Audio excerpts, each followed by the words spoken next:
Okay, so good morning, probably good afternoon and good evening. Welcome you all in Bahujan Scholar online event. Today we have a special guest, Professor Vivek Kumar, to discuss his new book, Decoding Ambedkar. My name is Bharat Rathod. I am the Assistant Director of Inclusion and Engagement at University of Massachusetts Amherst, and I am the founder of Bahujan Scholar. Bahujan Scholar is a network of graduate students, faculty, and professionals from outside India. The goal of the network is to support scholars from Bahujan communities, build networks, group and one-on-one mentoring, promote anti-caste research and activism, and organize online events on academic and professional development issues. Uh, Today we have a moderator, Gaurav Pathania. Gaurav is my friend. So from this point, I'm handing over this session to Gaurav. So Gaurav, please take care of it. Thank you. Thank you, Bharat. So, Jai Bhim, everyone. And as you know, Bharat is running a mentoring workshop. And today we also want Professor Vivek Kumar to also kind of inaugurate that session as well. He's been mentoring a lot of Dalit students in India and also here in the US, especially the graduate students who needs help. So he's been doing a lot of work around that. So we also have some American faculty who he's in touch with that help them. So okay, so on with that, so let me also congratulate you all on the 75th Indian Republic, a a vision that was planned, meticulously planned and realized by Baba Sahib Dr. Ambedkar, who we also honor his lifelong struggle for social justice and his legacy of Ambedkarism. Uh, the the as we remember Ambedkar, his legacy, we also trace the social transformative figures such as Buddha, Nanak, Kabir, Raidas, Sant Gadge, Shri Narayana Guru, Jhalkari Bai, Birsa Munda, Jyotiba Phule, Savitri Bai Phule, Ramabai, Periyar, and Kanshiram, and many others in that series. Uh, Sadly, most of these figures in the history were were forgotten by the mainstream, by the uh, remain which basically unknown to the academia, as their contribution in challenging the caste-based inequality has been forgotten or marginalized by historians, and they were reduced to labels like Dalits or lower caste.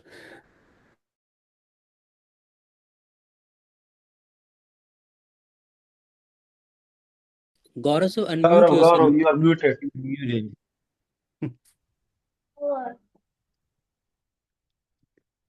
Am I audible now? So it automatically went on mute, right? No, Yes. yeah, sorry, Gaurav, go ahead. Okay. So, so I was paying tribute to all the social reformers, and I was saying that their spirit of resistance and reforms also continues today in the form of global Ambedkarite movement carried forward by the organizations such as Ambedkar International Center, Ambedkarite Association of North America, Ambedkar International Mission, Boston Study Group, and Global Initiative for Equity and Justice. Many of these organizations are today sponsoring this talk, and they have been always with us in all the anti-caste activism and have been the torchbearer of Ambedkarite movement. These groups celebrate and propagate Dr. Ambedkar's vision of equity and justice. In this context, I would like to express my heartfelt gratitude to our dear professor Vivek Kumar from JNU for graciously joining us for this important discussion. I would like to thank our discussant, Professor Jeremy Rinker, and um, from UNC Greensboro, and Dhananjay Soendaji from the Indian Civil Services for sharing their very valuable insights on the book. It is my pleasure to introduce. Before I come to Professor Vivek, let me introduce formally to our discussant. Professor Jeremy who serves as an associate professor at the Department of Peace and Conflict Studies at the University of North Carolina, Greensboro. He, his research delves into the intersection of peace building, collective trauma, and systems of oppression. And his research and writings have extensively explored topics such as South Asian communities, untouchability, human rights, and Dalit activism, even Buddhist activism in the Maharashtrian state of India. He is editing a journal called Journal of Transdisciplinary Peace Praxis, and he's author of Identity, Rights, and Awareness, Anti-Caste Activism in India, and the Awakening of Justice Through Discursive Practices. And now he's ready with, he just came up with his second book on trauma. As an anti-caste activist and as a member of the global Ambedkarite community, Jeremy's commitment to social justice is evident in his active participation in Ambedkarite programs across the United States. So welcome, Jeremy. It's also my pleasure to introduce the other discussant, Mr. Dhananjay Soendaji, a very passionate academic at heart and a distinguished civil servant by profession, a member of 2008 batch of Indian Revenue Service. He holds degrees from RTM Nagpur University, IIT Delhi, and the University of Chicago. Mr. Soendaji has served as a faculty member at the National Academy of Direct Taxes in Nagpur, India, and is a very prolific author. His notable work includes Inheritance, Hierarchy, and Caste, Origins of Political Decay in India, and the second book, which just published last year, called Humanizing Power, Ambedkar's Humanist Approach to Power and Politics by Bloomsbury. Beyond his academic contribution, he has been giving guest lectures and deeply engaged in community service through educational initiatives and all. And I think Soendaji is a unique blend of academic rigor, administrative experience, and his dedication to social upliftment that makes him such a valuable contributor of today's discussion. And we'll hear more from him and Jeremy. Let me now introduce Professor Vivek Kumar to all. Professor Vivek Kumar has been my teacher since I joined JNU. He's a He's a distinguished scholar of democracy, caste, and is a public intellectual, a professor of sociology at Jawaharlal Nehru University, where he also served as a chair for 4 years at the Center for the Study of Social Systems. He also serves as the coordinator of the prestigious Global Studies Program, a collaborative initiative involving 5 international universities, and is the academic chair professor in sociology, a position instituted by the Ministry of Empowerment and Social Justice, Government of India. He has been a recipient of Fulbright Teachers Fellowship, where he joined Columbia University as a visiting professor in the Department of Sociology. And then he also served as a visiting faculty at Humboldt University in Germany under the DAAD UGC fellowship, another very prestigious fellowship. Professor Kumar's prolific contribution to the field of sociology include landmark publications such as Caste and Democracy, a very popular book, if you have read, published in 2014. And before that,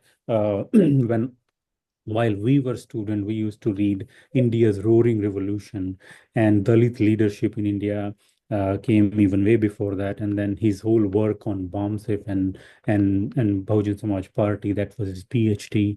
And his edited volume on the dynamics of change and continuity in the age of globalization. And apart from all these major work, I think one of his very thought-provoking article, How Egalitarian is Indian Sociology, that was published in EPW, that raised a lot of discussion and debate among the scholars, especially among the younger scholars who really took a lot of insights from that article and use in their writings.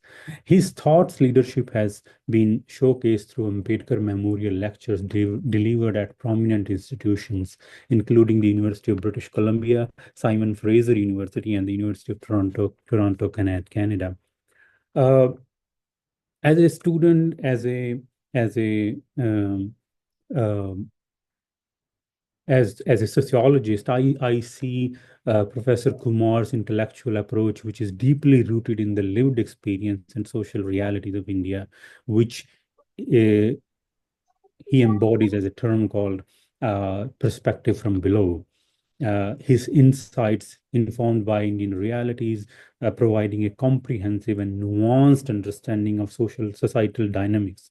Whether through his seminal work or personal interaction, he inspires others to rethink social construct and analyze them through the lens of everyday resilience and lived realities, capturing the essence of life, what in Hindi we call the jivat. Hmm? And I think he's so prolific in Hindi and English both. As a mentor, thinker, and advocate of social justice, Professor Vivek Kumar continues to shape discourses on democracy, caste, and transformative potential of sociology in addressing inequality. So today he's here with us with his latest contribution, Decoding Ambedkar, published by India's well-known publisher Manohar Publication. Before we come to the book, let me also congratulate him on his latest article, which published this morning in India in the Newsweek magazine on the Constitution. So so welcome, sir, with all this. So let me open the discussion with by asking Professor Vivek Kumar one question, and then I would move to Jeremy and Dhananjay for their insights. So I have more questions, but I want to start with them first. But let me say that Ambedkar's writing. So this is the book here we have, and I'm sure many of you have already read. So uh, the Ambedkar's writings are in especially in last 2 decades have been accessible and very. I mean, when you read Ambedkar, it's very straightforward, devoid of any kind of metaphors or complex jargons. And now with with these changing political scenarios after 90s, then the entire government machinery and social activism around the country, we have been reminded of his enduring relevance of his idea. His ideas have been relevant for a long and will be relevant for a long time. And with Indian government compiling 23 volumes of his work and over a dozen of biographies written by different authors in the past decades, extensively analyzing his concept of democracy, social justice, and empowerment, including Dhananjay's. So then one might wonder that what remain unexplored.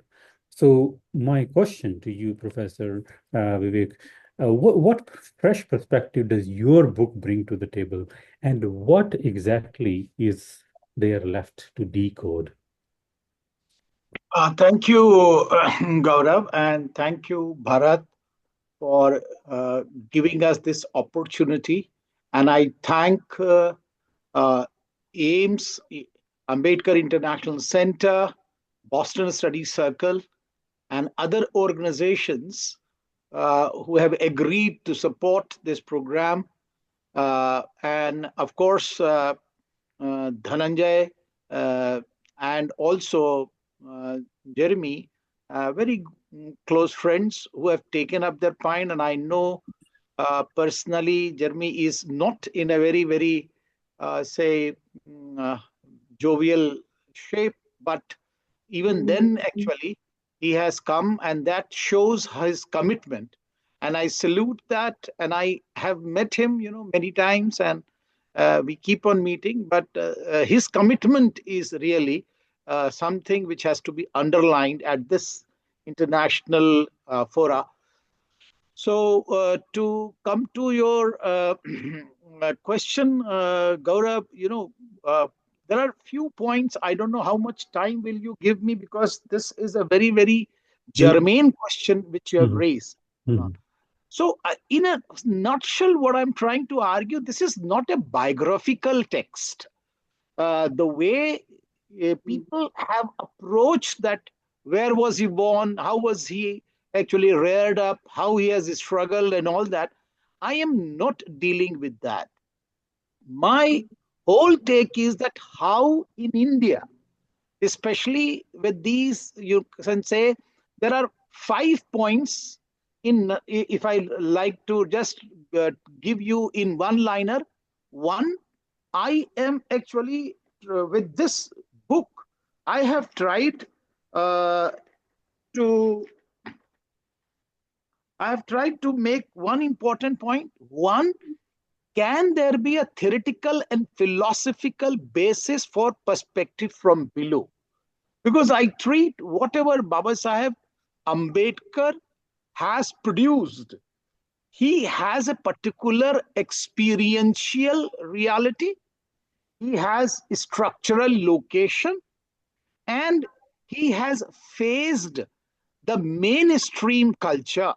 And therefore, he is not like Gandhi, Tagore, or he is not like Nehru, who have all the cultural capital, cultural baggage, structural baggage with them.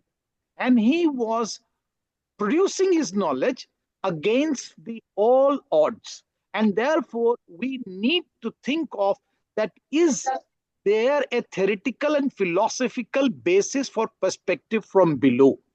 And I draw long philosophical and theoretical basis, I can deliver later on. The second point, I'm trying to talk about three very different aspects. One, I'm trying to look at the erasure. Erasure, I want to understand erasure in literature, in sociology, in history, and in popular culture. That is one. Second, I want to understand reductionism by academician and also media personalities, and stigmatization by the others. Okay, and that includes, of course, the academician. The second point is, how will you decode his reductionism, erasure, and stigmatization? For that, actually, again, there are 5 points. One, we have to look at that how the foreign institution have treated him, how foreign academia has treated him, and third, what is the production of his knowledge? What is the, you can say, nature and scope of his production of his knowledge? And fourth, the general masses in India, how they have revered. And fifth, the nature of his movement. That is another aspect. So you can decode this way. The fourth point which I want to look at is that how, by reading this text, you will be able to make difference between academic Ambedkar and activist Ambedkar. And my question is, who is afraid of academic Ambedkar? And why academic Ambedkar has not been engaged with his production of knowledge? Specifically, he has been reduced that he has studied only caste. And in this book, I'm trying to argue that how he deals with the individual in the social structure, and how the social structure is responsible for exclusion, and how can it be deconstructed. The second point is that social justice, and last point is nation building. So this is the horizon in which he is producing. The last point is that if you read this, you can not only decode him, but you will be able to have an independent agenda of the research in the academia. So how will Ambedkar be treated and engaged with in academic centers like university, colleges, and in research institutes? So therefore, this book has a total different, you can say, content in comparison to other texts which have been produced till now. Thank you, Professor Vivek. The three words, actually, if I summarize of the book, is that you're focusing in the beginning: production, reduction, and erasure. I mean, the third one have actually, I think there is a lot. Stigmatization. Yeah. Stigmatization? Yeah, yeah. I mean, yeah, exactly. So I find the production is kind of more neutral word, but here reduction and erasure and all, and stigmatization that go in exploration in terms of Bharat. Can you take care of the? There are a lot of people entering. Okay. So uh, the with those, I think I have some questions. Like for example, the production is also about the original theory of caste, which is critiqued by Dr. Ambedkar, and that is what Ambedkar's production is in terms of knowledge production, and how he says that there is artificial chopping of the population of India, and the new methodology that Ambedkar designed to understand this theory, and then of course largely the production of the concept of equality, fraternity, and liberty and social justice and all. And then I'm sure reduction and is erasure. You have a lot to say. And before I actually comment on that, I wanted to move on to Professor Jeremy Rinker for his thought, and then Dhananjay, and then I'll come back. Jeremy. Thank you, Gaurav, and thank you, Vivek, for your great book and a chance to read some more of your stuff and interact with you. And thank you for your kind words as well. And just let me say before I say anything about the book, the Bahujan scholars and everybody who organized, thank you and Happy Republic Day. Um, that's important to say, and thank you for the invite for being able to share my thoughts on your ideas and on Baba Saheb and Dr. Ambedkar's contribution and as you put it, reductionism, erasure, and stigmatization of Dr. Ambedkar. I think that's an important they're important arguments to make. I'll say a few things about the book. I have a number of questions as well, and as I was reading it, it raised a number of questions for me. So I'll try to go through at least some of those. Gaurav, I don't know how you want to. I know you have questions and I have questions and Anjay has questions. So we can all have just I think the better thing to do would be to have conversation back and forth about some of our questions. Yeah, the book itself sets out a very ambitious and bold set of goals at the beginning, and I think in the very on page 10, in fact, you say the goal of the book is to motivate contemporary and upcoming generations of social scientists to go beyond their existing paradigms, end quote. This kind of Kuhnian sense from, Kuhn's work of a paradigm shift in sociological thinking is how I read your book. I'm not a sociologist. I do come from the field of peace and conflict studies, which takes best practices from sociology, psychology, political science, lots of other fields.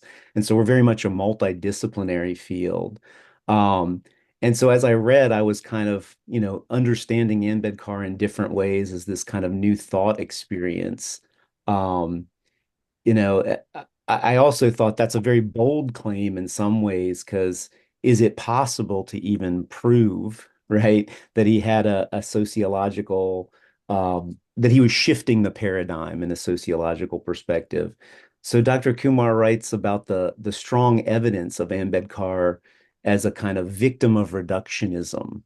And I think this is clear from many of the examples and quotes, lots of quotes from Ambedkar, and then, as well as from people like Professor Jafferlot, who, is saying early on that people aren't paying attention to the sociological or the theoretical and philosophical, as you put it, as you said earlier, thoughts of Ambedkar, that they're, as you put it, also focusing on caste and focusing on, oh, well, he was a anti-caste activist, but not necessarily a builder of the nation, and not seeing him in that way. So it raises important questions as to why Western scholars have engaged. Even, I mean, it made me kind of self-critically think as well about why have I engaged with Ambedkar in ways that, as somebody coming from the West, coming from the United States, and people in India often haven't engaged in the same way with the scholarship of Ambedkar. And so I fully agree with the argument that Ambedkar has been the victim of reductionism, erasure, and stigmatization by Indian media, scholars, and elites, that he hasn't gotten his full due in some sense. And so I appreciate the book for kind of reminding us of that. And the way you framed it is, I'm not trying to talk about his biography. There are so many books out now that are doing such a great job of helping me understand some of that history and biography of his life. And this is not that book, right? So I appreciate the fact that you said that as well. Um, in reading some of Ambedkar's words, I was struck by the deep and abiding faith in constitutional means. You talk on, I think, page 72, about how focused he was on the Constitution. He goes as far as saying that this includes the abandonment of methods of civil disobedience, as they are, quote, the grammar of anarchy, end quote. And those were from Ambedkar's words. I was struck by that, the kind of grammar of anarchy and the abandonment of methods of civil disobedience. And I was thinking about the context in which he was saying those words, right? The Gandhi's, with the implementation of the Constitution, and with Gandhi's Satyagraha movement, and how such a statement was a statement against Gandhi in some ways, and the Quit India campaign, and the context of that really matters quite a bit. And I'm not sure that all that completely came out in what I read, but I was fascinated by that idea of abandoning civil disobedience. And so some of my questions kind of focused around that, and maybe that's where I would like to have some conversation as somebody who's coming from a field of peace and conflict studies, who is often saying, nonviolent activism, strategic nonviolence is an effective way of creating structural change in a society. To hear Ambedkar say that, oh, well, really, that's just the grammar of anarchy. And so some of my questions revolve around that, I think. One of the things I've been struck with as I've studied Ambedkar and visited India and visited various Dalit communities around the country is, how do you uplift the importance of Dr. Ambedkar without engaging or being accused of engaging in hero worship? And I think that's an important question that the book is scratching the surface of, maybe. I remember a time being in Mumbai. I went to one of the premier medical research institutes in Mumbai, and uh, I was surrounded by Dalit students who were studying to be medical researchers, and I was just struck by how much jubilation there was around Ambedkar, but also a kind of a thin veneer of not fully understanding Ambedkar. They were happy to give me a copy of one of the Ball's editions and sign it, and we were crammed into one of their dorm rooms with so many people around. And they were all just, in some ways hero worshiping, right? And I was struck by, oh, where's the meat of what Ambedkar done? So that's a question I have, and so I'll just read out a couple of my questions, and then you can choose how you want to respond. The other thing that struck me towards the end of the book, you talk a bit about impact and the impact of Ambedkar, and I was thinking, does impact equal intent? Dr. Kumar speaks of the need to engage in, quote, analysis of the impact, end quote, of icons belonging to the marginalized sections of Indian society, um, and how they've been looked over and disregarded. But is it possible to see the full impact of this? How does impact get connected to intent? Is this a straight line? Is it a crooked line? How do we connect those things? So that was another question that was running through my head as I was reading it. Um, and then I guess I would say, this kind of and this maybe relates to the question of hero worship. I think, in the Indian political context, oftentimes on all sides of the political spectrum, people get caught up in kind of sloganeering, right? Um, slogans about various things, including Ambedkar. And so I'd be interested to know your thoughts on that as it relates to hero worship. How can we teach Ambedkarite thinking without hero worship and it being seen as just political? how do we really get through to those that see Ambedkar as being revered too much, right? Because there's a subsection of the Indian society who says, "Oh yeah, he was a caste expert, and oh, now all these people are just revering him for being the drafter of the Constitution and for all these things, and there's statues of him everywhere, and it's too much, right?" And that's the other side of kind of this Bahujan scholars group, I'm sure, right? But just how do we get through to those? As somebody who studies peace and conflict studies and tries to bridge those divides, I'm curious your thoughts on that. Um,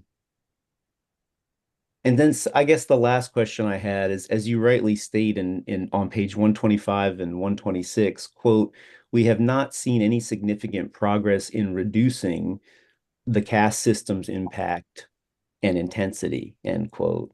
So do we need Ambedkar for that? I wonder, like, is that in order to see that impact and significant progress, is Ambedkar the best mechanism, or are there other aspects of Dalit identity that could be privileged? So I'm curious about your thoughts on that as well.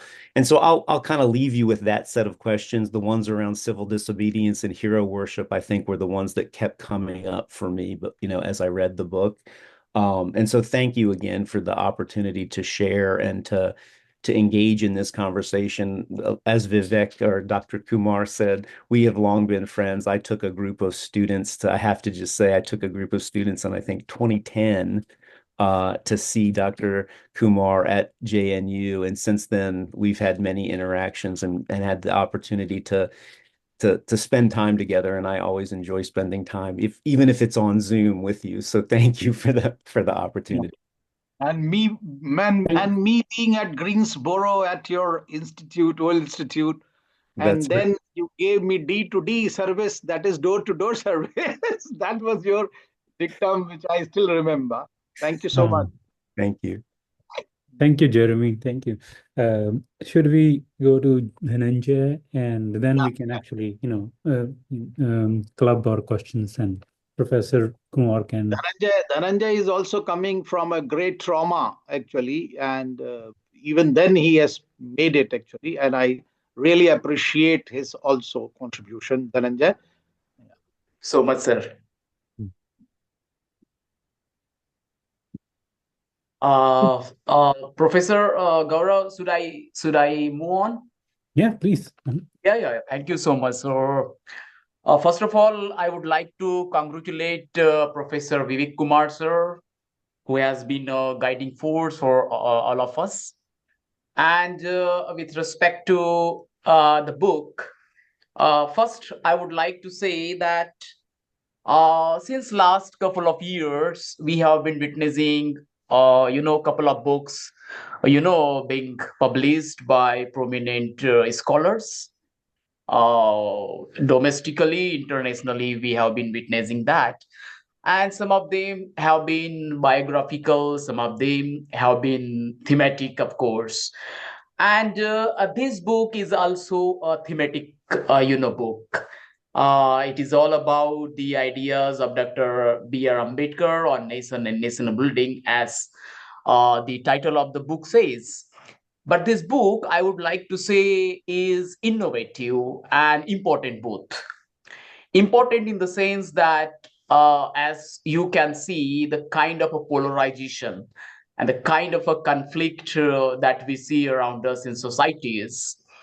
This book basically throws light on some of the important and eternal issues of the society, as well as the most deep-rooted thought processes and philosophical aspects of Dr. Babasaheb Ambedkar that can help us to address these perennial challenges of the society. This is very, very important aspect. The second aspect is these aspects have been presented in a very innovative and realistic manner in the book. Why I am saying it is because of the fact that even though you have a kind of a theme for a particular book, but this book is unique.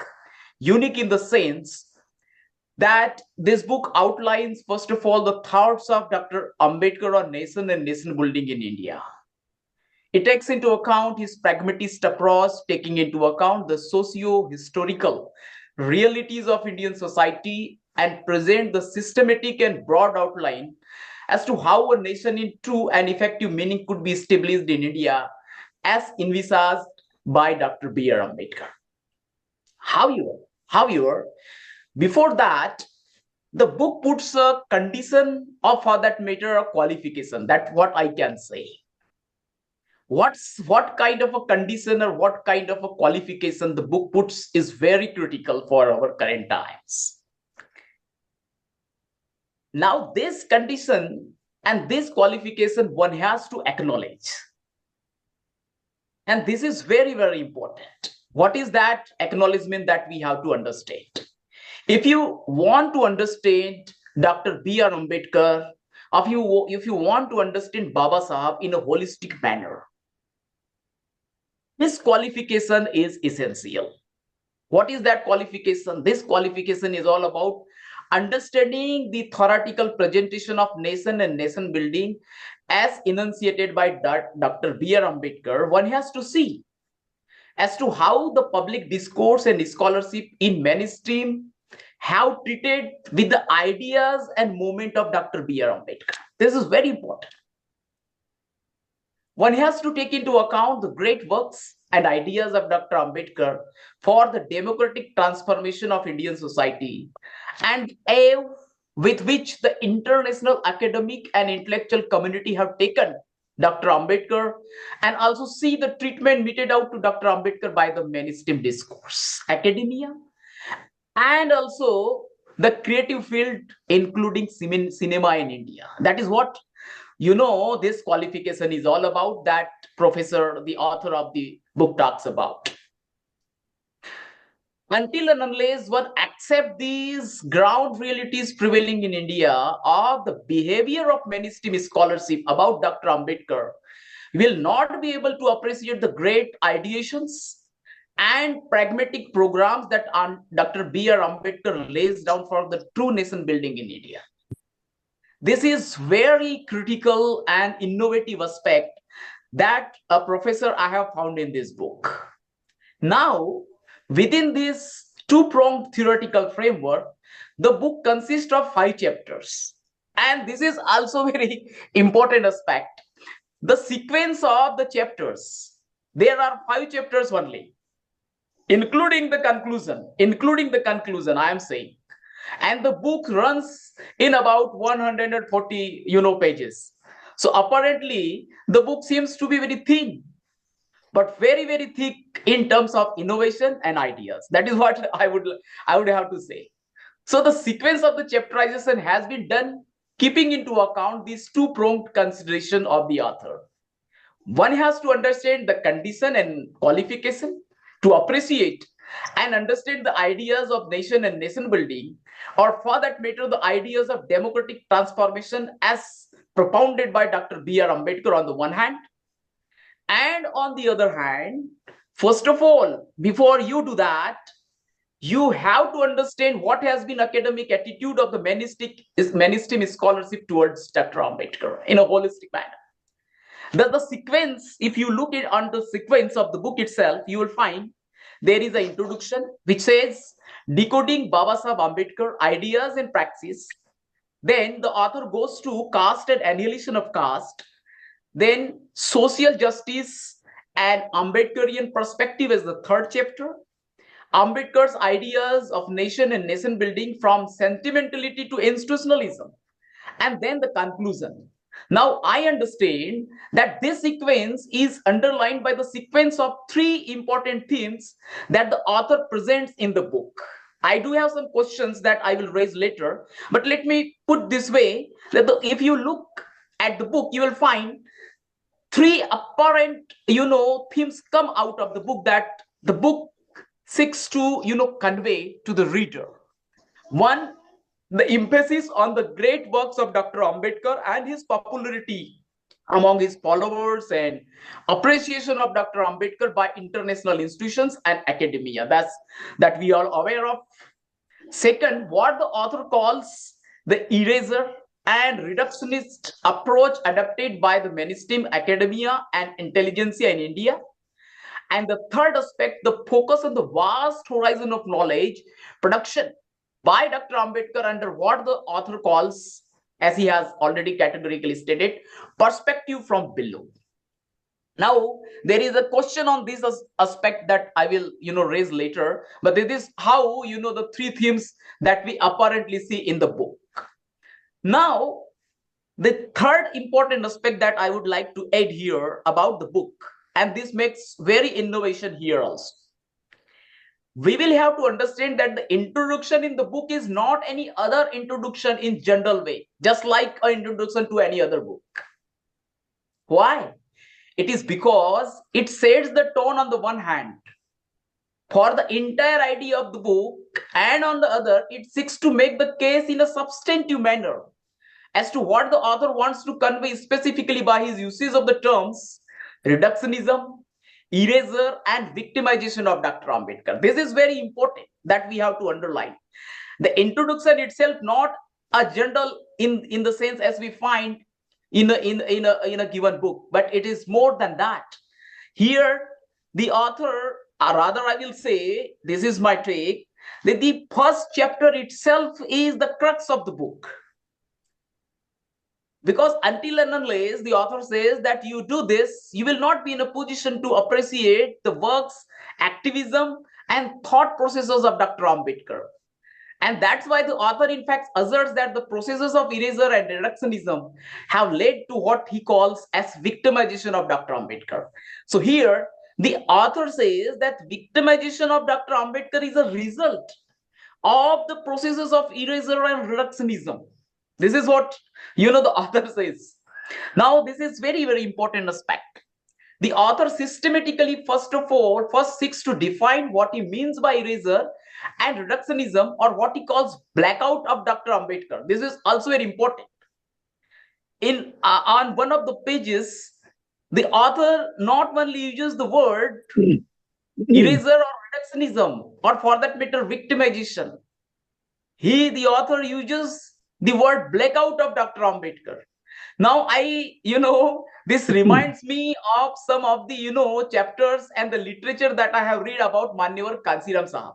He also used this word, somewhere as the blackout of our, great, forefathers and the social reformers. So this is very, very important aspect.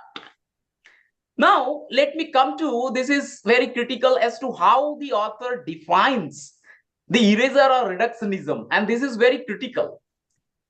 What he means, understanding, and let me quote, understanding and projecting Dr. Ambedkar only as a Dalit leader, or for that matter, as an intellectual who engaged only with the caste or annihilation of caste, doubting the role of Dr. Ambedkar as the chief architect of the Constitution of India, not recognizing the different shades of thoughts and perspectives of Dr. Ambedkar for understanding social realities of India and global society, and not recognizing the various stages and dynamics of the moment of Dr. Ambedkar. Now, the most important aspect are the instances or the examples that the author gives and extends here.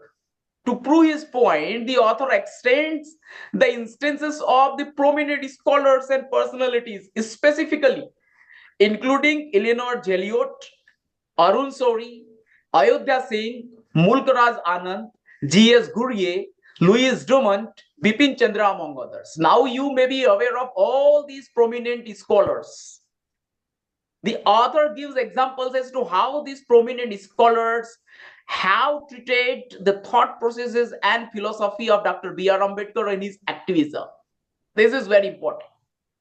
Now, that said, I would like to add one more aspect pertaining to this eraser or reductionism. Rather, this is in terms of my question. Nowadays, that is all about the intentional, that I would say, that is something that I would like to say as intentional attempt by the scholars to underestimate the influence of Buddhist philosophy on his overall thought processes and socio-political activism. This I have witnessed in a couple of books that have been published recently. Not a single, inclination, or a symbolically even there is no mention of this kind of a, Buddhist inclination of Dr. Baba Sahib Ambedkar. Be it inhalation of caste, democracy, democratization of Indian society or religion, constitutionalism, one can find the imprint of his Buddhist inclination as a spectacle to see and envisage a society and addressal of its perennial challenges. If you see the recent books on Ambedkar in last 2-3 years, one can see this trend also that focus selectively on certain aspects of Dr. Ambedkar thought, his contribution to the constitution making, and his movement without touching upon their philosophical premises that are in fact grounded in Buddhism. This is very, very important. And in fact, the entire discourse of Dr. Ambedkar, I would say, on reason and rational pertaining to the state, society, and politics is guided by the Buddhist philosophy as a social and moral force. Remarkably, I would say, the author in this book specifically mentions that the first source of epistemology of Dr. Ambedkar's thought is the influence of Buddha, Kabir, and Phule. The mainstream scholarship missed on this point. I would like to say this is critical aspect that we have to understand.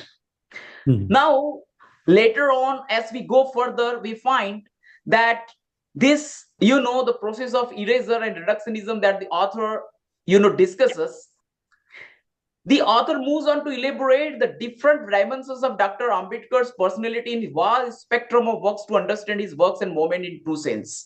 I think the author is justified in saying that the mainstream scholarship has failed to take into account these dimensions of Dr. Ambedkar's phenomenal work that must be factored in to discern the epistemological strength of his works and his scholarship. Now here, pertinently, I would like to, mention what the author discusses about the 5 dimensions or reasons that underline Dr. Ambedkar's great works. For example, let me quote these. The way Ambedkar, revered by his followers and supporters, as respected professor has categorically stated, the way Dr. Ambedkar was appreciated by Columbia University while conferring upon him the honorary degree of LLD in 1952, the way Western social scientists engage with his academic acumen, and the way Dr. Ambedkar has become visible at the international level, the horizons, shades, and epistemologies and approaches with which Dr. Ambedkar produces knowledge, and the nature and dynamics of his moments. These aspects definitely produced an autonomous, I would use the word, autonomous academic aura and epistemology of Dr. Ambedkar that mainstream scholarship, discourse, and creative world have failed to appreciate. Later on, the book discusses the perspective that the author thinks underlies Dr. Ambedkar's thoughts, and particularly the thoughts of nation and nation building. Now here, I will rather say that this is the third and most important aspect of the book after chapter 1. What is that? The author calls it the perspective from below. Now, before I say something on my opinion or my views, let me say what the respected author says about the perspective from below. What he says: this is a perspective in which knowledge is produced by people who have their consciousness shaped out of their unique structure location. At the lowest ebb of the Indian social order, the location has a bearing on the construction of consciousness out of which the production of knowledge takes place. This is very important. But more importantly, while building this perspective, the author's long academic experience, erudition in sociology becomes quite visible and provides sound theoretical grounding to his perspective as he elaborates this aspect. Why it is so? It is because the author refers to prominent sociologists and philosophers to lay down his perspective. Now here, the author grounds his perspective with a sound theorization from prominent scholars such as Mills, Berger, Lockman, Bordeaux, Ferrer, among others. And let me quote one of the important quotation that the author refers to. He refers to prominently to Mill, who argues that problems of biography of history and their interaction with social systems are coordinate points of the proper study of man and integral part of sociological imagination. So here, as the respected author says at the onset itself, that location matters a lot for social imagination. So here the author takes into account the theorization given by the prominent scholars, and this is how he puts his points across with respect to the perspective from below with a sound theoretical background. Now let me come to the another important point that I would like to say about the book, and that is all about the nation and nation building. That is the title of the book. Now, I would like to say that the sequence of the book says something. The author puts the caste and annihilation of caste, then he goes to the social justice, and then he comes to, at the last, nation and nation building. Now, this sequence has a meaning. That meaning pertains to the appreciation by the author that you have to take into account the disabilities, the ills of the hierarchical Brahminical social order. And then the author emphasizes that if you want to go for the nation and nation building as a perspective from Dr. Ambedkar, then you have to take into account the principle of social justice as enunciated by Dr. B.R. Ambedkar. And that's why when the idea of social justice comes to the book, the idea of social justice is critical for Dr. Ambedkar's program of nation building. Now, we have to understand that Dr. B.R. Ambedkar does not speculate, or for that matter, does not give just theorization for nation building. He has got his programs laid down as to how we have to go about. And that is how his holistic philosophy is more kind of a working philosophy. He believed in working philosophy, and that is why we have come across what we call as a pragmatism in philosophy of Dr. B.R. Ambedkar. So if you go to the book, you will find that the author, for that matter, presents a meticulous sequence of questions that is stand and then addressed by Dr. B.R. Ambedkar's perspective. Now let me, before make me stop and pause, let me put these points very importantly. The author asks 5 pertinent questions to explain in a very lucid language the perspective of Dr. B.R. Ambedkar, to explain the perspective of Dr. B.R. Ambedkar about nation and nation building. What are these questions? Is India a nation? Number 1. Number 2, why is India not a nation? Number 3, what is a nation? Number 4, how a nation would be built? And number 5, how to keep the unity and integrity of a nation intact? How critical these questions are for contemporary discourse and contemporary times. These are very vital questions that Dr. B.R. Ambedkar seeks to answer.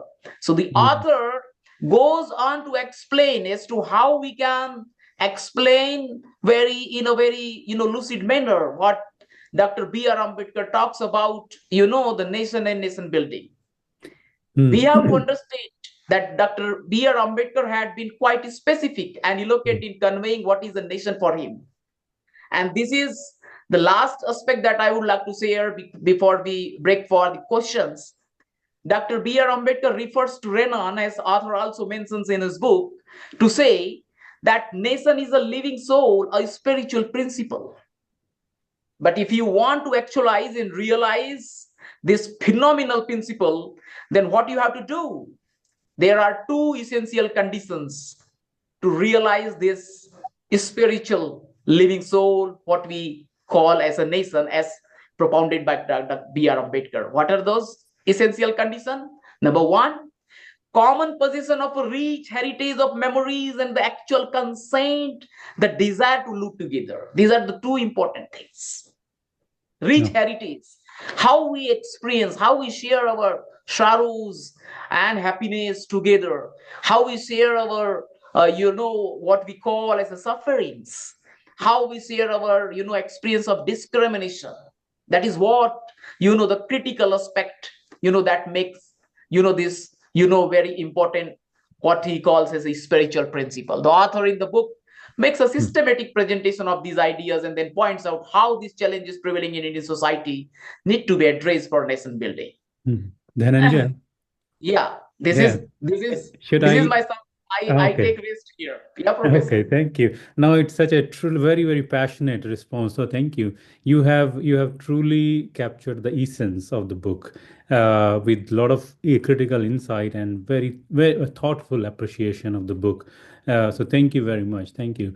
And I would like Professor Vivek Kumar to respond if he wants to some both of these questions, and also Jeremy's question of I think putting in a different way that how epistemic violence that has been done in academia to eradicate Ambedkar.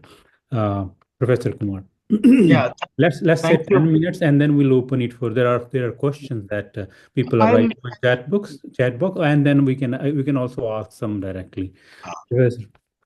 well, thanks both the person who have read the book and have raised really critical questions, and I know that they have taken up time. So I may not be necessarily responding to the point, but I will really attempt, because one thing is for sure, that what Jeremy started with is paradigm shift. Why I call it as paradigm shift is because, Dalits have been considered that they are not able to produce any knowledge or any reflexivity.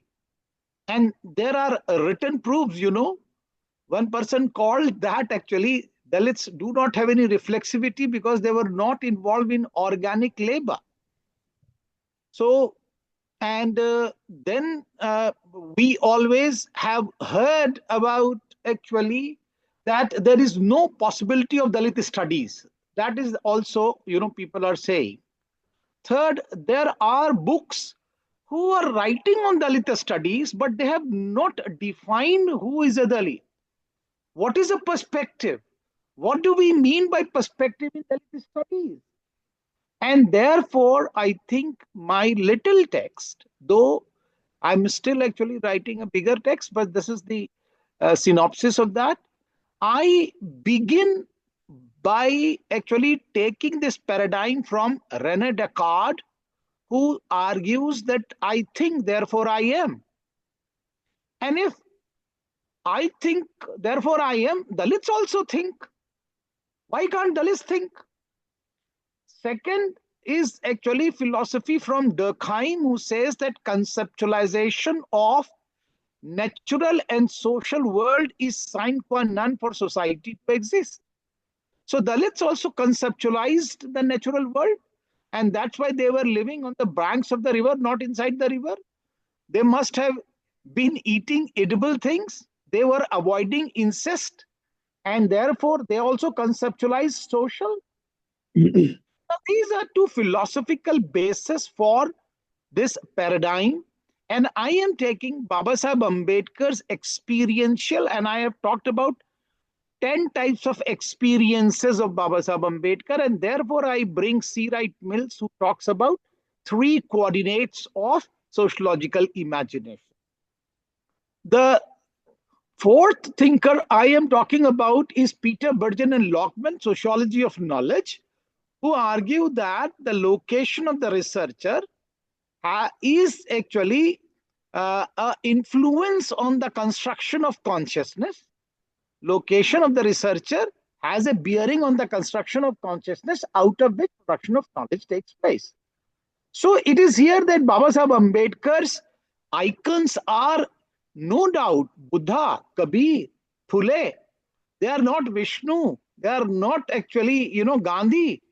So there is something different, sociological imagination. And he is, I bring again Bourdieu also. He doesn't have mainstream cultural capital of Ramayana, Mahabharata, Ramcharitmanas, and so on and so forth. And therefore, he is coming out from a very different cultural background, which is basically exclusion from the cultural capital. And therefore, he is suffering from stigma. And those who were having accumulation of cultural capital, they were having charisma. And even then, actually, he was fighting. And here I bring in Thomas Kuhn, who says that researches are not only made by data collection, but by changing the hypothesis also. So Ambedkar changes the hypothesis, and he says that villages are not actually based on solidarity model, which was being talked about. Ram Rajya will come from Gram Swaraj. He was against the Gram as the center. Why? Because he had a very different experiential reality, and he was therefore changing the paradigm.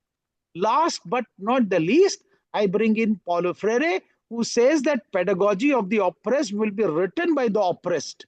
Oppressor will not write an emancipatory agenda.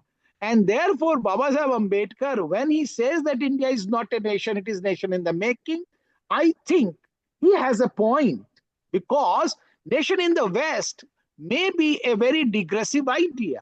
But in India, had not there been a nation and a constitution, the people would not have their rights at all. They were rightless people. So for fundamental rights to be established, I think constitution has to be there, and therefore nation. So I think there is a paradigm shift in understanding of the whole reality of the Indian society. And you can add actually how he's talking about social structure. When he talks about social structure, he's not talking about only from Rig Veda. He is talking from Yajurveda, and he is differentiating black Yajurveda and white Yajurveda. So his actually, ideas are from very different vantage point. Now, therefore, I call it as basically the paradigm shift, if you try to understand. The second point is hero worship. Babasaheb Ambedkar, when he talks about hero worship should be denounced, he was talking about in terms of origin of the nationhood. Because India had just got independence, and we were actually trying to promulgate our constitution. And if we are, and he was very clear that constitutional morality is a very thin coat of paint, and therefore that has to be established. So for establishing constitutional morality, one has to walk with the constitution for actually a little more of time, say actually because Churchill had already talked about apprehensions that, oh, India will not last long after the British actually withdraw. And therefore there was a need for marching with the constitutional morality on the basis of the constitution. So constitution becomes a very progressive idea as far as India is concerned. But Babasaheb Ambedkar is also giving you Buddhism, and he is saying Atta Deepo Bhava. That means you have to be your own light. It is not that you have to be a blind actually follower. And therefore there's difference between the mainstream bhakti and actually Indian say Buddhist dhamma. And therefore I think we need to also look at the impact of actually, you were talking about the impact of the agenda when you have to engage with the larger idea of Babasaheb Ambedkar. The problem is that people are only talking about best of the best academicians. If you ask them, they will say, no, I've read Ambedkar. And when you ask, what have you read Ambedkar? They will say, oh, I've read Annihilation of Caste. Now, my problem is Annihilation of Caste was not an academic piece. It was written for a general audience. Jati Pati Todo Mandak. And therefore, it was a very lucidly written, though Babasaheb Ambedkar's academic status is like that it got produced in that way. But I will not call it as an academic. As Dhananjay was talking about, that how he is talking about nation. And then he is bringing in Ernest Renan. How he is talking about constitution, he brings in Jefferson. And when he is talking about religion, he is bringing Durkheim and Weber and Max Muller. So I think there are larger ideas of Ambedkar's academic world which is to be engaged. And if we really read this text, then I think we will have a very open mind to read Ambedkar rather than reduce him only to caste. That is my take. Yeah, thank you, Professor Kumar. Jeremy, did you your question that you were talking about, does the impact equals intent? Can you reiterate that? I didn't get that fully. Yeah, it just was. So I was thinking about that in terms of, and I was actually maybe framing it, and I think Vivek's response about nationalism really helped me understand what he was getting at, because I'm not sure it fully comes out in the reading of the book, but I was struck by it, particularly the kind of denunciation of civil disobedience as a kind of grammar of anarchy, and that kind of a perspective, and that is a perspective from below. That is a perspective in the context you mentioned. You mentioned the local context and understanding that, and so I was just I think the question about impact for me was related to that, like kind of you talked as well, Dr. Kumar, about everyday resistance, right? And so I'm maybe I'll, as opposed to going to the intent question, because I'm interested in kind of anti-caste resistance and how we would move to the annihilation of caste. I guess my question around like everyday resistance, how does that what does that look like in the current context? If we're reading Ambedkar more than just reading the annihilation of caste, but we're actually reading about his nation building and what he did and what his sociological imagination was. Then how does that look? How does that if it's not civil disobedience, what is it? Maybe is another way to put that, right? The everyday resistance of anti-caste activists, either in India or in the West. What does that look like? I'd love to hear your thoughts on that, Vivek. Yeah, Yeah. just before everyone, please actually feel free to type your answer or question, sorry, in the chat box, or you can also ask, let us know, raise your hands.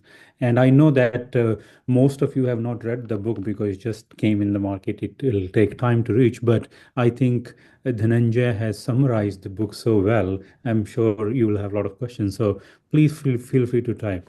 Professor Kumar. No, but what I'm trying to argue that Baba Sahib Ambedkar, when says that actually that civil disobedience is an anarchy of grabber of anarchy, he was very clear that we have just promulgated the constitution, and if constitutional morality and constitutionalism is not taking root, and we are only actually daily trying to have civil disobedience, then how are we going to establish constitutionalism?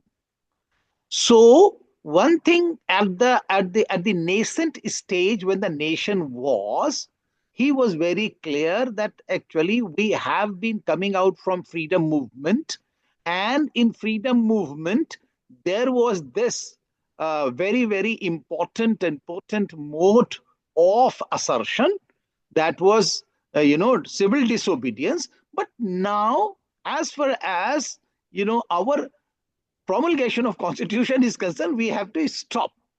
And when all the avenues of constitutionalism fail, then actually we should go to civil disobedience. Otherwise, we have to abide by constitutionalism. That is one.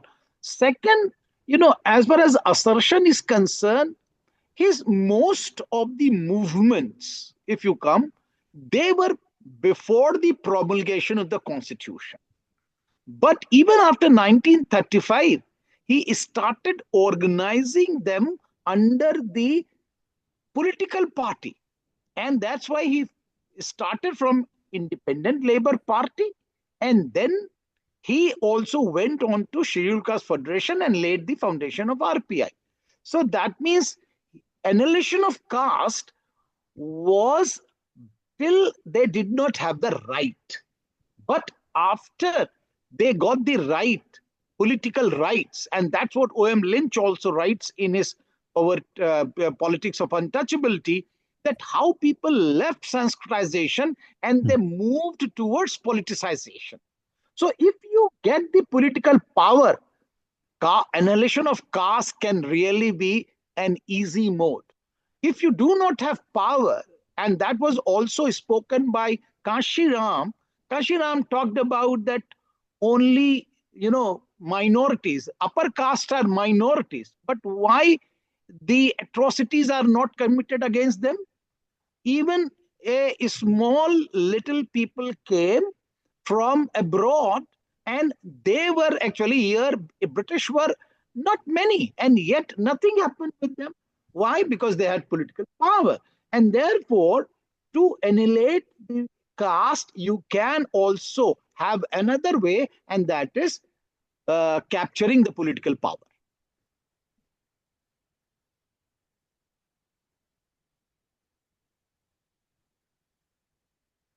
Dhananjay, any final question?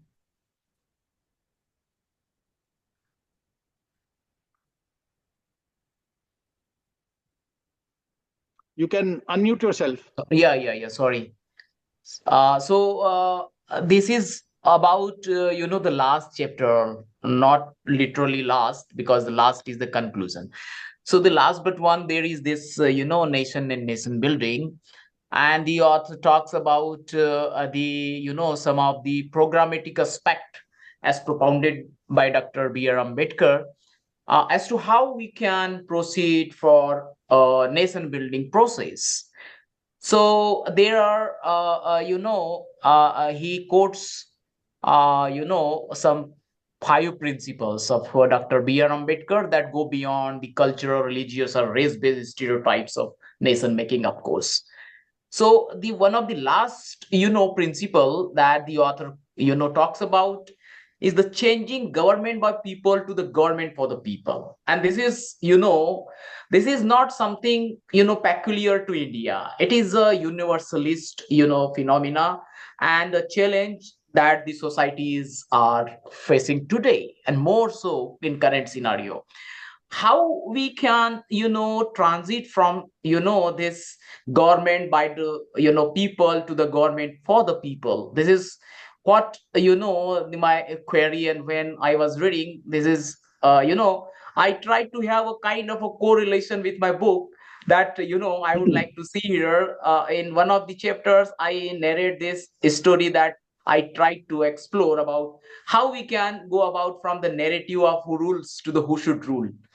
So how I would like to say how we can transit from this government by people to the government actually for the people.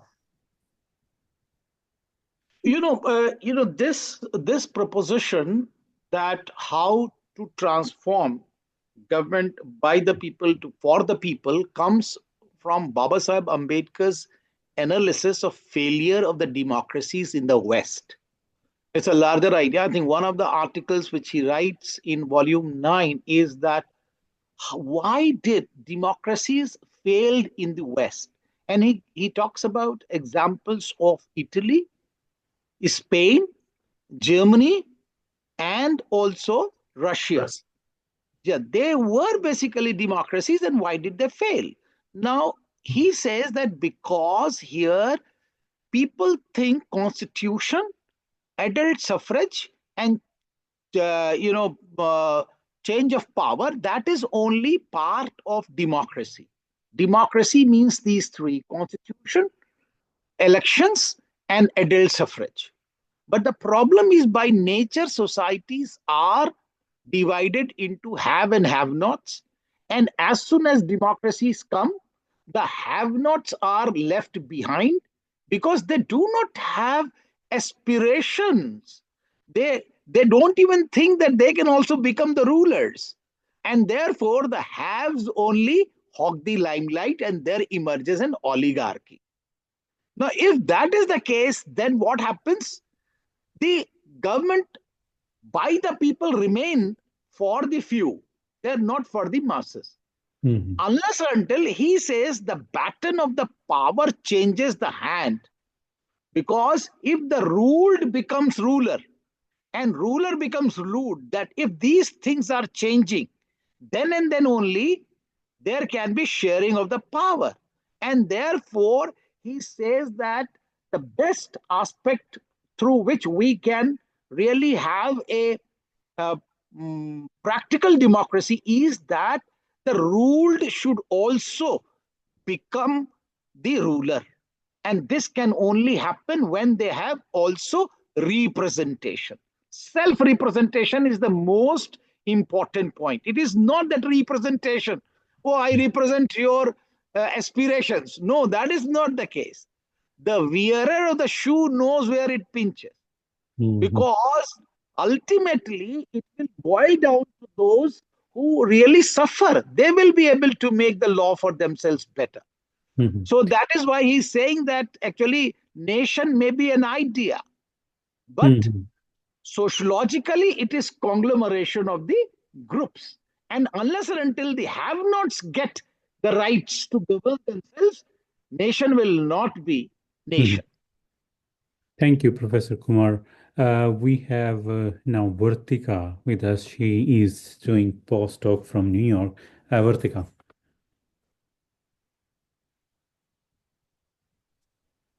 Hi, Gaurav.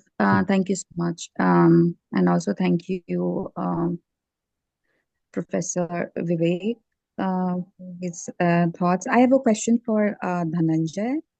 So I haven't, because I haven't read the book, but I'm definitely going to read it and I'm looking forward to read it. But I just wanted to know that does your book explore how B.R. Ambedkar's critique of caste and patriarchy intersects with his view on the role of women in shaping the idea of the Indian nation, or particularly in terms of social reforms and constitutional equality? My work has always been around gender, so I'm really looking forward to this aspect. Thank you. Is it for Dhananjay or for me? The question was for Dhananjay because I just wanted to know if his book is talking about, or like No, the book he has is also been. Vivek Kumar's. Oh, I'm sorry. I thought Sorry. it's Dhananjay. It's sorry, Vartika. This is Professor Vivek Kumar sir's book we are talking about. Oh my God, no. Oh, No, sorry. I'm it's so okay. sorry. I thought it was Dhananjay. Yeah, but I missed actually, it. I think there are already, Vartika, so much writing, on the Brahminical patriarchy that many scholars have written. But my book actually talks about annihilation of caste. And Mm. again, I am trying to argue that Baba Sahib Ambedkar's hypothesis of origin of caste is original hypothesis, Mhm. because he is the only person who is talking about caste emerges out because of surplus men and surplus women. And that is where how actually the surplus women have to be settled. So that means caste and patriarchy goes hand in hand, which is not actually being talked by any of the theoreticians. They were all talking about caste. I think if you have all the theories, starting from racial theory, occupational theory, or you are talking about the say marriage theory, all those theories which are there, that is only one theory, which is Ketker's theory. But Ambedkar, for nation building, is talking about 7 types of rights for women. And that, I think, when he is actually talking about Hindu Code Bill, and that my book refers to, starting from Hindu Marriage Act, where is monogamy, law against dowry, then actually even for adoption, women consent is required. And then fourth, the civil marriage. The fifth, the rights to the property. And seventh, the divorce. I think all these rights actually talk about self-representation of the women in the mainstream society. And that's why they will also participate in the nation building process. Right? You can add two more. One is maternity leave. When he talks about that, maternity leave is a moral principle, moral duty of the society. It is not only biologically that somebody is suffering, therefore we have to give him her leave. Rather, that is a moral principle, because she is giving us the next generation of the nation. Otherwise, there will not be a generation. And therefore, there is important that she should be given the rights. Even the work actually, when you have 1940s, actually, he was talking about that pregnant women should not work under the earth, that was coal mines and other laws. So he brought that. For that, actually, he was faced criticism also. So there are empirical examples where he is talking about self-representation of the woman. Thank you. And of course, do read a Hindu Code Bill. That is, summarize all those. There are some questions, Professor Vivek. Maybe I can can read one or two. Is it how does the concept of self-representation apply to the people who lost their lives to caste-based violence? Do we treat them as a disability justice issue or a human right issue, or both? This is by a scholar who is based here in DC in Howard University, Priyanshi. Would you like to respond to that, Professor? I could not get the exact, actually, what is the essence of the question as such, that those who have lost the rights, or those who have lost the life already. Priyanshi, would you like to speak? Oh, yeah, here she is. Hello, Jai Bhim, everyone. To explain my question, Dr. Kumar, I would say, okay, let me give you a little context. Yeah. Oh, Priyanshi, you have muted yourself. Hello, am I audible? Yeah, now you're audible. Okay. So to give you a little context, I actually work with Dalit feminist literature with a specialization in disability studies. And there is a significant gap that I have seen in the scholarship. So I have been reading a lot of stuff on disability rights and stuff. So I wanted to know your perspective. We have talked about all the things that we can think of. We have talked about Dalits, we have talked about Bahujans, women as well, and even Brahminical supremacy. But how do we actually treat the cases of Dalits and Bahujans who have lost their lives to caste-based violence? To give you an example of such case would be of Jitendra Meghwal, who was killed in 2019 for just bearing mustache, and he was murdered by two upper caste men. So how do we talk about self-representation in these cases? Do you think they qualify for disability justice rights issues, human rights issues, or whether there is some kind of an intersection going on and we haven't really seen it properly? I hope I was able to. I think it's a very difficult question, because my disciplinary training is actually in sociology, and we talk about this worldly lives. And for me to take up the issue that those who have already left, or those who are not there, how can we really account for them, is, I think, something we have to ponder, or we have to research a little bit more before I can make a direct answer. But one thing is for sure, that if we can arrest if we can arrest from now onwards, I think we can make a difference in the lives of the people. If we are actually thinking of those who have gone and we are not able to make, those who are existing, then I think there will be a gap again. And I think we'll be doing more injustice to the people who are there. So I may not be trained enough, but I think your question is very challenging. I will have to read a little bit more on that. All right. Thank you so much. My question was actually open to the rest of the panel and moderators as well. So Yes, if yes. there is Jeremy, anyone. if you have to take, Jeremy or Dhananjay. Sorry, I'm sorry, Gaurav. Sorry, everyone. Sorry. Yeah. Sorry, we have only actually 2-3 minutes left. We started 2-3 minutes late. So let me come to another question, Dr. Charan Singh. Yes, Dr. Singh, please. Ganesh. Yeah. Hello. Yeah. Can I ask questions? Hello, Gaurav. Yeah, Charan. Am I audible to all of you? Yes. Yeah. First of all, Jai Bhim to all of you. Charan, yes, Dr. Charan. Yeah, thank you, Gaurav. Actually, someone is already speaking. So can I move ahead for the regarding question? I don't know. Somebody muted me. No, Charan, carry on fast. You have muted again yourself. Yes, go ahead, Charan. Yeah, thank you, Gaurav.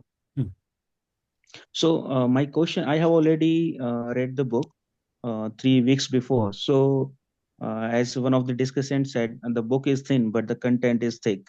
So my question is related to the merit.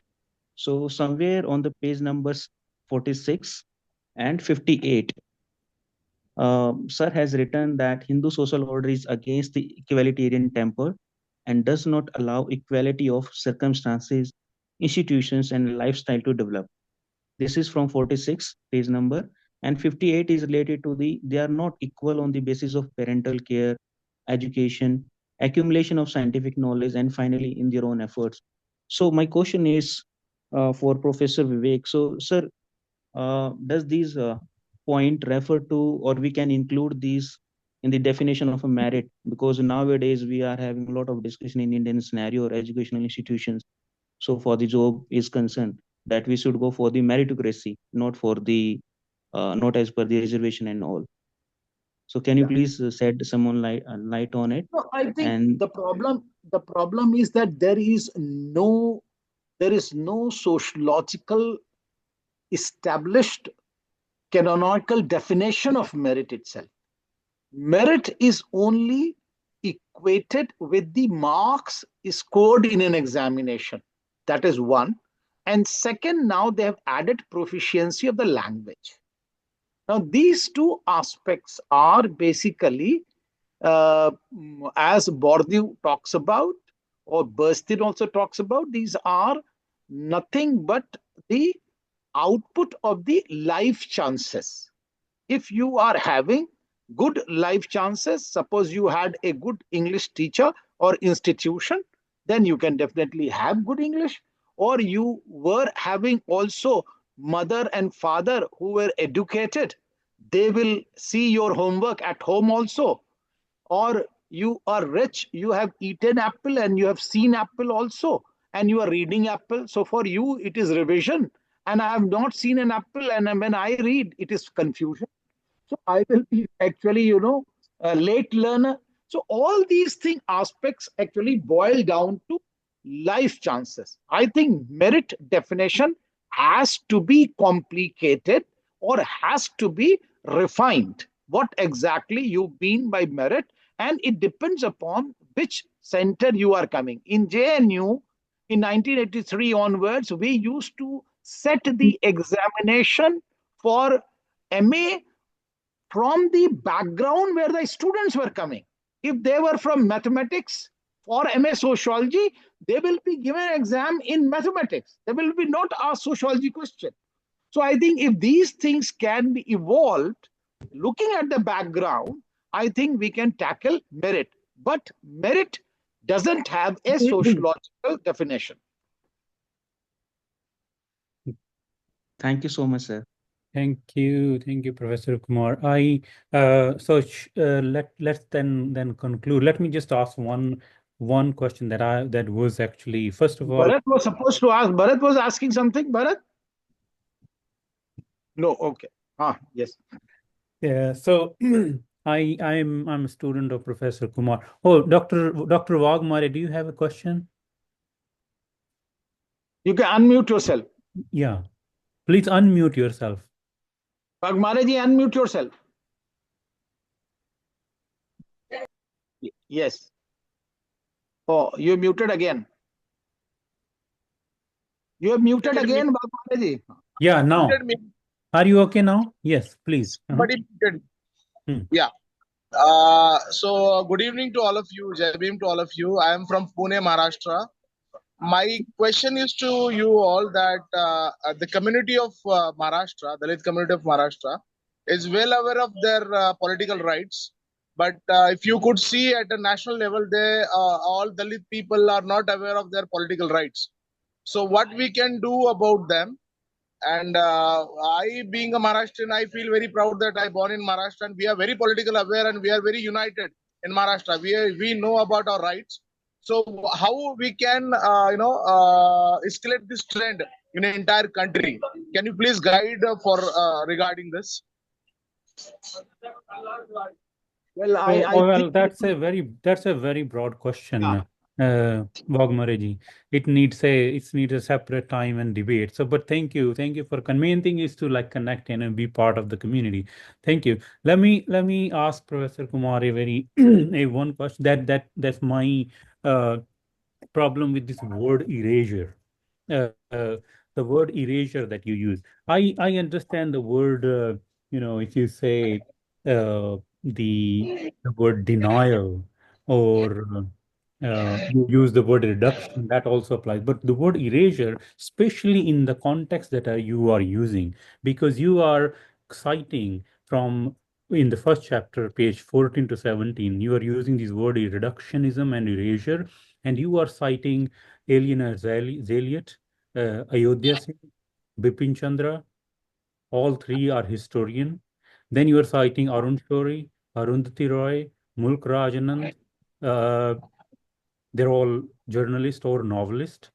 So I was wondering, Professor Kumar, that you didn't find any other sociological writing that were going on by any sociologist who were writing about Ambedkar, and then you engage with those writings. So in the entire bibliography, there is not even a single, except Professor Nandu Kumar, who's your guide. There is no other sociologist mentioned who wrote about Ambedkar. So that's my critique of the book. That there were so many scholars who are already writing. I mean, for example, Valerian Rodrigues, professor, his writings on Ambedkar were already available, and there were many others. But somehow you just chose not to engage with the sociologists who are writing on Ambedkar. Yeah, I think you are right. My examples are purposive, but I began with literary personality. Mukrajan Anand is a literary personality, and he wrote on untouchables. And then he actually erased Ambedkar's memories. He said only Gandhi is responsible for the abolition of untouchability when he was writing his book. So one is literature. I took literature. Then I took sociologist. And why I took sociologist was founding father of sociology, who had a presence in Mumbai. Ghure comes from Mumbai. Ambedkar was from Mumbai. And Ghure wrote on caste in 1936. Ambedkar wrote on caste in 1916. And then, even then, there is a erasure. He is not actually taken care of. Third, I am talking about erasure from history text, because that is the text which is India's struggle for independence, and in which actually he is not referred the way India's struggle for independence was taking place. And fourth, I have talked about erasure from popular culture, and that is Gandhi film, which is an epic film and in which Ambedkar doesn't appear even a single frame. So when I ask the question to people why Ambedkar is not appearing in Gandhi, people replied me because it is an epic film on Gandhi's biopic. Therefore, Ambedkar was not necessary. So I replied, if Ambedkar was not necessary for Gandhi, then how Gandhi was necessary for Ambedkar? Now, these are actually specific examples which were written in the mainstream on the issue which Ambedkar had raised. But Correct. Roderick had written directly on Ambedkar itself. Okay. So I think, when he was writing something else, and then he would have referred Ambedkar, then I would have referred him. But he was writing on Ambedkar itself, actually. नहीं, correct me if I'm wrong. जिसमें आत्मा ही नहीं है वो महात्मा कैसे बन सकता है? Sorry. Hello, Gaurav. We need to conclude here. Okay, so let's just. Okay, thank you, Professor Kumar. And I think you did mention your point. I want to thank AIM. I want to thank Anna and AIC and Boston Study Group for being part, and many of the members are here. And thank you and Jabim, everyone, and also Dhananjay and Jeremy for their very insightful comments. And Professor Vivek Kumar, as you said, that this book is just a synopsis, and we look forward to the bigger text. And we congratulate you in advance for I know that you are already working on that. So, and with all this discussion, I think the hope and also the affirmation that this is the time when Ambedkar is a reckoning force. No one can actually stop him, and this is the Ambedkar century. Last century that he was emerging, but now he has emerged. So with those words, I would just thank you, Professor Vivek Kumar, for bringing us all together through this book, and we are looking forward to the next book. Jeremy and Jonathan and Jenny, final words you want to say? Thank you so much, Professor. That's the only words that I would say now. Thank you so much, Professor. Yeah. And thank you to Professor Vivek Kumar, sir. And congratulations again. Yeah, I would reiterate that. Thank you, Vivek Kumar, for your great scholarship on this. And I love listening. I've sat in Vivek's house oftentimes and listened to him rattle off his lists of things that it make me think in new ways. And so I just appreciate your insights and some great questions in the chat too. I was kind of reading through the chat, and your book raises lots of interesting questions, which I appreciate what you said, Gauravji, as well, that this is the Ambedkar century, right? Those are the questions we now need to answer. Yeah. Thank you. Thank you, Bharat. I think a good book is that which raises more questions than answers. Yeah. Yes. I think on this wonderful note, Professor Vivek Kumar, thank you so much. Thank you all. Thank you, Gaurav, Jeremy, and Thank you so much, And Bharatji. hope to Thank see you you so and stay much. connected. Yeah. Thank you so much, Bharatji, Thank for you, Bharat. bearing with us. Yeah. Okay. Bye, Bye. everyone. Thank you, everyone, from my side. Thank you, everyone. It's late at night, 11 o'clock. Thank you so much.